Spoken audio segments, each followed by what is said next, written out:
Did you have a favorite superhero growing up? Last week we started this series of teachings that we're calling At the Movies, and we've been looking to the stories that we love, the stories on the big screen that inspire us, and we all love seeing the heroes that inspire us on the big screen. My favorite superhero growing up among them was definitely Spider-Man. I think it's because my parents gave me my first action figure, not a doll, people, action figure. Men play with action figures. And it was Spider-Man, and he had this hook and this web, and he could climb on stuff. It was awesome. But I also remember Spider-Man being among the first heroes that I dressed up in costume as a kid for Halloween. How many of you grew up in the 70s, maybe the 80s, and you dressed up at Halloween in store-bought costumes? I think these were even around in the 60s, if you remember. Let me refresh your memory. Do any of you remember buying these things at the store?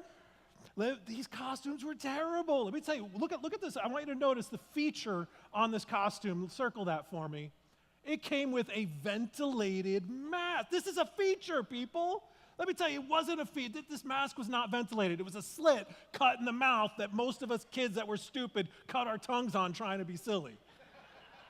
And the costumes themselves, they were terrible. Do you remember how bad they looked when you pulled them out of the box and put them on? Let me refresh your memory with this too, because let me show you the difference between what I wore as a kid and what my kid would wear today if he were Spider-Man. Look at the difference. I walked around wearing trash bags, and my kid looks like he has a six-pack. I want this costume. But you know what? The trash bags didn't matter. It didn't matter at all, because Spider-Man inspired me. He inspired me. I didn't care that I was wearing plastic. And that's what he did for many kids. Still does for many of us adults today, me included. It's one of my favorite superheroes. He was created by Stan Lee, one of the most famous and creative comic book creators of all time. Stan Lee, who sadly passed away last year at the age of 95. He created Spider-Man in 1962. And in the 60s, there was this rapidly growing teen and young adult audience that was buying comic books. And Stan thought that a teen superhero could connect with them. But not just any superhero, because the publishers didn't agree with Stan that another superhero comic book would connect with anybody. They actually told Stan that what this age category was interested was comics like Archie, not another caped crusader or costumed hero of any kind. But Stan pitched them the idea. He said, no, Spider-Man is going to be the first comic book character, the first hero that's going to deal with real life problems. Problems that you and I face every day. He said, I want Spider-Man to worry about the same things I worry about. Family members that are sick, ill, that they're fearful that they're going to lose. Money and how their bank account is managed. I want this hero to deal with that kind of stuff. Problems at work and at school and with relationships. But it wasn't just these exterior problems that Spider-Man faced that connected the audience with this hero. There's also the internal stuff that Peter Parker faced.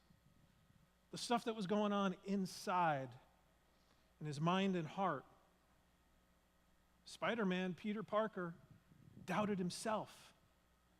He had a fear around his own powers and abilities and the risk that he had to take to keep his family members safe and the people he cared about from harm. In fact, there was one point in Spider-Man's career where those doubts and fears about himself caused him to want to give up. Here at CCV, we're all about making more and better disciples. And if you're here this morning, if you're here and you call yourself a disciple of Jesus, have you ever wanted to quit? To give up on a hope and dream that you feel like maybe God is even prompting you towards, but you doubt and fear your own ability so much so that you want to quit? Because that's what Peter Parker was dealing with. Peter Parker quit being Spider-Man.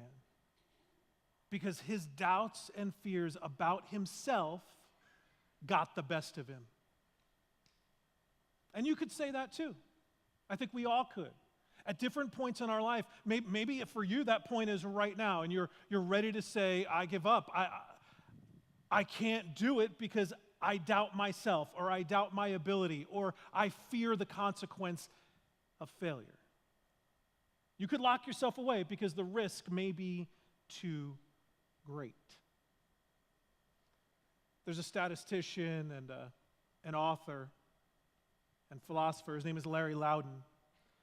In his book about risk, he talks about something that causes us to get tripped up and keeps us frozen in fear. He says this about risk. He says, we live in a society that's so fear-driven that we suffer from something that he calls risk lock. And it's a condition like gridlock that leaves us unable to do anything or go anywhere. Is that you? Are you so wrapped up in your circumstances? Are you so wrapped up in your own fears and anxieties that you're suffering from risk lock? Because let me give you some bad news. You're never going to escape risk. Even if you lock yourself up at home, you will still not escape risk. Because you may be fearful that, all the accidents and all the bad stuff can happen out there. But here, I'm safe because I can control my risks. And even he says even at home, if you lock yourself up, the risks are inescapable. Let me demonstrate this for you with just a couple of statistics from his book. And what I want you to do is, as I read the statistic associated with staying at home, I want you to tell me if this number is above or below 100. Are you ready? First one is this. Americans that go to the emergency room every year because they fall out of bed. They go to the ER. They're in bed, they're sleeping, they fall out, they have to go to the ER. Do you think that number is above or below 100? You think it's above 100? Are you ready? Real number. You're right. 643 people fell out of bed and ended up having to go to the ER. That's ridiculous. Are some of you here right now? All right, how about the second one? You ready for another one? Here's another one. Americans that require immediate medical attention about something very specific. They injure themselves. They injure themselves, not all of the furniture, very specific room, on family room furniture. They injure themselves on family room furniture in their home, and they require immediate medical attention. Number above or below 100? Below. I heard a couple of aboves. Real number, please. 536 people just on their family room furniture. You can't escape risk. You're not going to get away from it, even if you lock yourself up in your home. But here's the truth. Here's the truth about the things that we're afraid of. The doubts that we have. The stuff that puts us in this state of risk lock. A study was recently done for a journal called the Journal of Clinical Psychology and Psychotherapy. And this statistic is a powerful one. You may have heard this before. 85% of all of the stuff that we worry about, that we fear, never, ever happens. So why do we get so wrapped up in it? To the point that it has us at a standstill, especially around the things in life that we say that we love and care about the most. Let me ask you, what if you could get past your doubts? What if you could push past your fears? Even the stuff that you're worried about failing over, what if you could get past it? What would you do? If you call yourself a disciple and you really believe that you want to be a better disciple, a follower of Jesus, why do you allow your own doubts about yourself to get in the way of doing the things that you feel God wants you to do, that God is calling you to do? And if you're here today and you're not following Jesus, I'm sure there are some things in your life where you can relate. Some things where you have not allowed yourself to move forward because you're concerned about the risk. Listen as I tell you this. There is hope.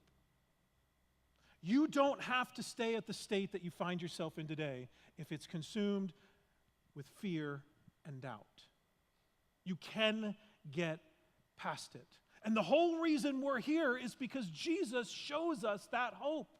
He is the source of it. In fact, when Jesus was with his disciples, he knew that if he was going to lead them in a way that was going to cause them to be some of the most influential people in the world, he was going to have to help them cope with their own fears and doubts about themselves. And as we get into the passage I want us to look at today, and for those of you who have been Christians a while, been going to church a while, let me tell you, if you've been doing this thing a while, you've seen this passage before. You've heard this story before. But what I'm hoping today is that this is a reminder for you, or maybe something that's going to prompt you to move past what's holding you back right now. So we find ourselves in Matthew chapter 14. And what happened just prior to where we're jumping in is Jesus just got done finishing his teaching with a crowd of people that had been listening to him on the shores of the Sea of Galilee. And as he's wrapping up this instruction to them, he tells his disciples to go ahead and move on. Look at what he says in verse 22. It says, immediately Jesus made the disciples, after he's done with his teaching, he makes his disciples get into the boat and go on ahead of him to the other side. The other side of what? The Sea of Galilee.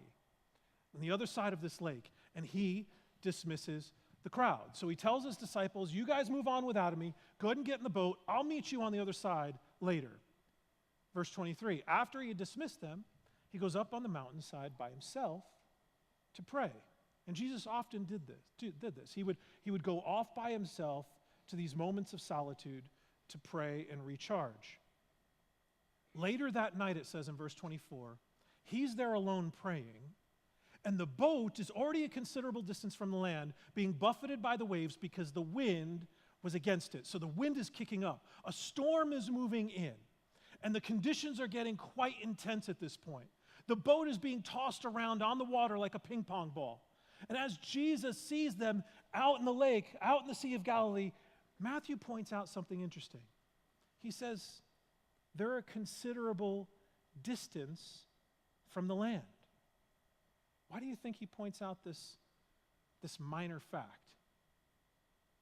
Because he wants us as readers to know that the disciples have already moved past a point of return for safety. The land represented safety. If they were on land, they wouldn't have to concern themselves about the conditions in the water. If they were close enough to the shore, they could aggressively paddle, maybe even swim to the shoreline and get away from the storm and move towards safety. But Matthew points out for us that they're already a considerable distance from the land. They are at the point of no return, and they're going to have to endure the storm. And so as these conditions are becoming more and more intense, you can only imagine how the disciples in the boat must have felt, feeling the anxiety and fear just among them of the conditions that they were in. As we continue, shortly before dawn, Jesus walks out to them. Now notice this. He says, shortly before dawn. What this now means is that the disciples have been out in the water in these storm conditions for the entire night. I mean, if you could just picture what the sky might have looked like as the storm is intensifying, and just barely, you're starting to see the color of the sky change because the sun is ready to crest the horizon. They've been out in these conditions all night. Shortly before dawn, Jesus, it says, walks out to them. Where were the disciples? In the boat. Well, where was the boat? A considerable distance from the land. And Jesus walks out to them. He walks out to them on the lake. And they were terrified. It's a ghost, they cry out. It's a ghost. Now, I don't know about you, but I've been in a modern boat, a speedboat, on water that had semi-rough conditions.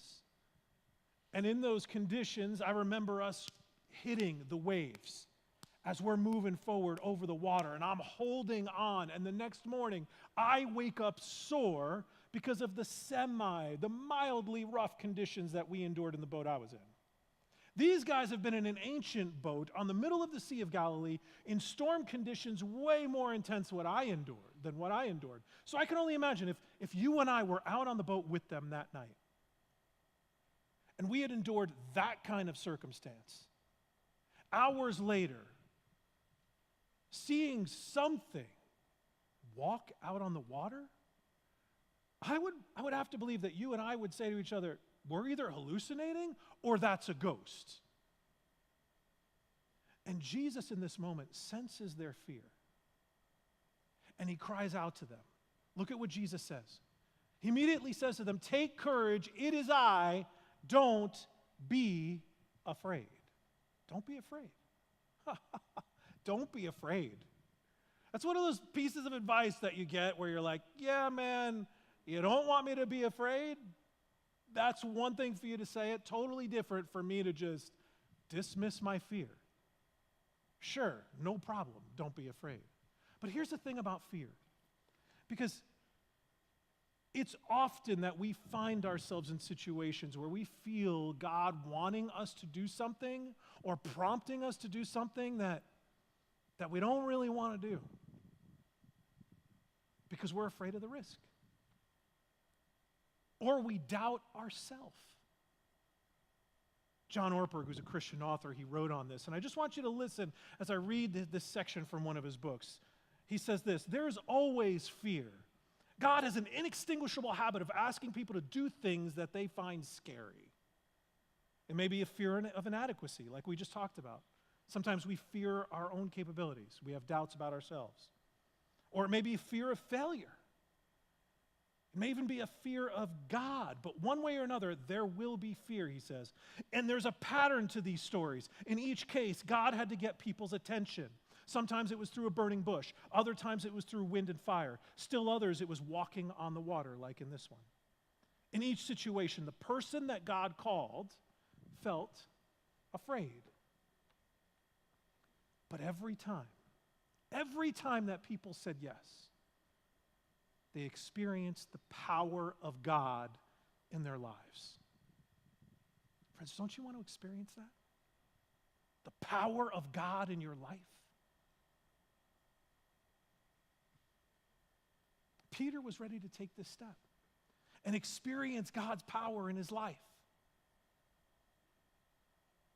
And he demonstrated that in what happens next. As the disciples are in this boat, they're on the water, they see this figure walk out to them, and it tells them not to be afraid. And Peter responds with this: Lord, if it's you, then tell me to come out on that water. Tell me to come out there and meet you out there, if it's you. Now notice this, because this right here, for me, is the moment that I can connect with the most. Because that phrase, Lord, if it's you, you know what that tells me? It tells me Peter had doubts.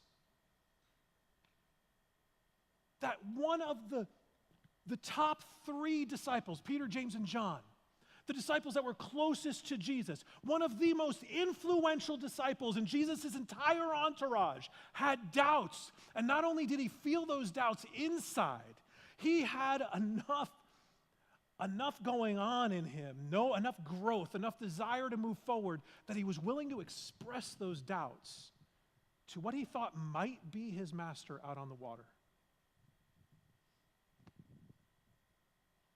And then he does something that shows us that he's ready for this next step in his spiritual growth.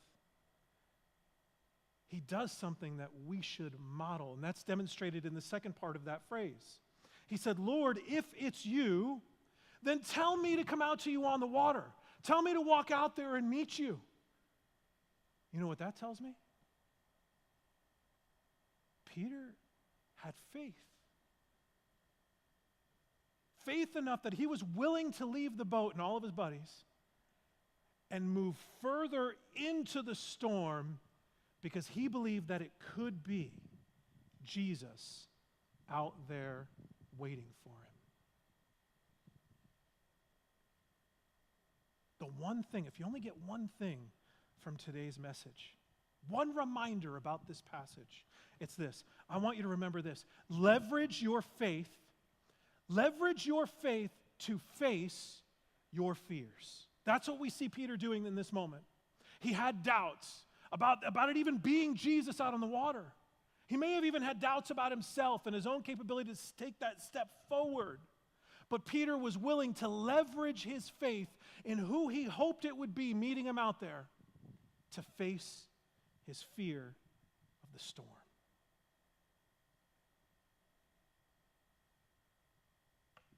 And you know what happens? He did it. Look at the next verse. He says, if it's you, tell me to come out on the water. Come, he said. Then Peter got down out of the boat, walked on the water toward Jesus. He was willing to take that step, and he did it. He walked on water. Reminds me of my friends, Bob and Joy. Bob and Joy, and you can see a picture of them up on the screen here. Bob and Joy have two daughters. The older one is named Aubrey. That's the one that Bob's holding there.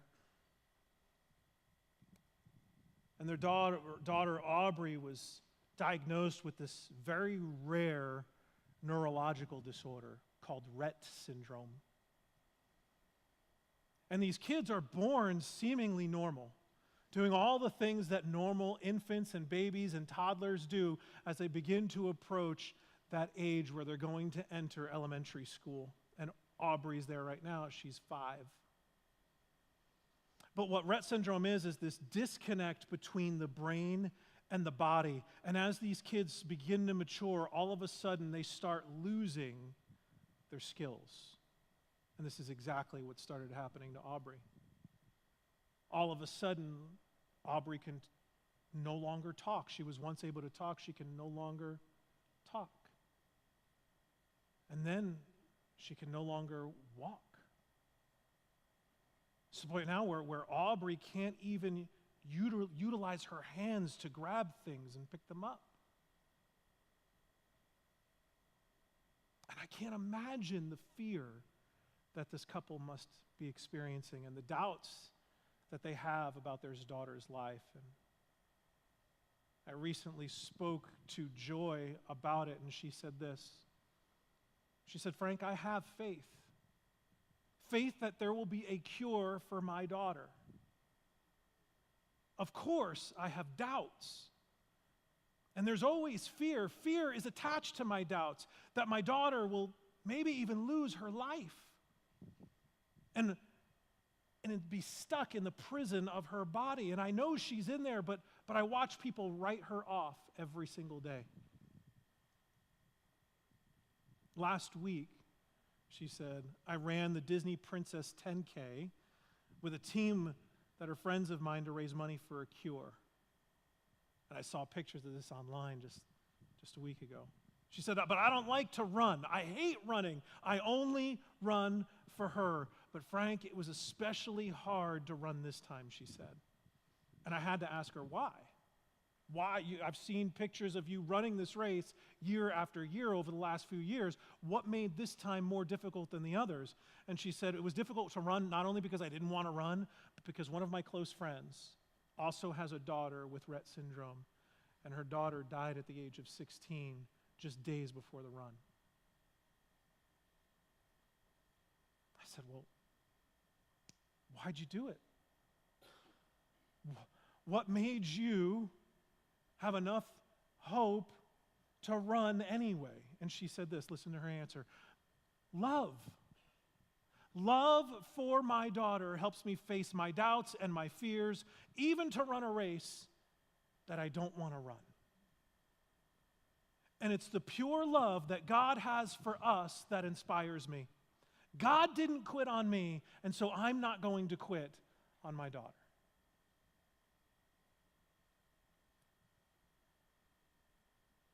Friends, as we finish our time together this morning,